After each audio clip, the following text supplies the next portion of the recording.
Mesdames, Messieurs, je vous présente le lauréat du prix Gascon-Tamès 2015, M. Olivier Chouanière. Quand, bien malgré moi, je devais avouer que je ne connaissais pas tel texte ou tel auteur, André Brassard, qui était mon directeur, s'exclamait avec passion « Maudit chanceux, tu vas le découvrir ».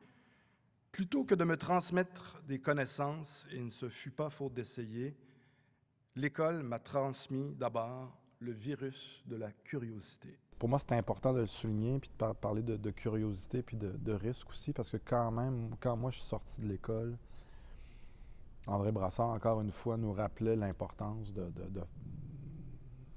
faire des gaffes, d'essayer, de tenter des choses, de prendre des risques, puis de peut-être de se péter la gueule. T'sais.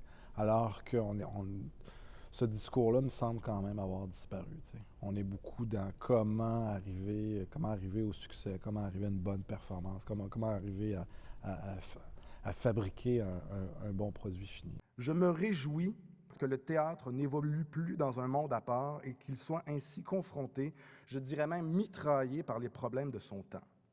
Le théâtre n'est plus la solution, le baume, l'illusion, le happy end. Il est lui-même le problème.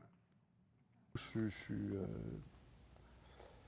toujours sensible à la question économique dans l'art, mais pas parce que je regarde ça de l'extérieur comme si j'en faisais pas partie. Au contraire, je vis ces problématiques-là et sans doute que je les reconduis aussi dans mon travail. La dernière année a été une année très, très chargée en fait de production. Ça, sans doute trop. Il y a comme pour moi une logique aussi de production. À un moment donné, on devient un peu affairé, productiviste. Et je souhaite à l'avenir arriver à trouver justement, moi dans ma vie, moi dans la création, dans mon travail, un juste milieu. Proposer des solutions déjà éprouvées, c'est faire ressusciter des problèmes déjà résolus. Vous n'avez pas l'expérience, mais votre regard est neuf.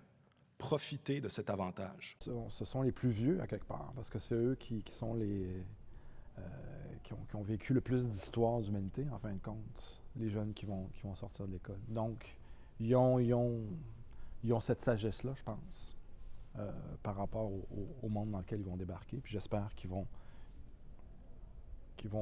lire le monde d'une manière différente. Et finalement, n'écoutez pas les conseils de ceux qui savent mieux que vous ce qui est bon pour vous, surtout quand ils viennent de gagner un prix.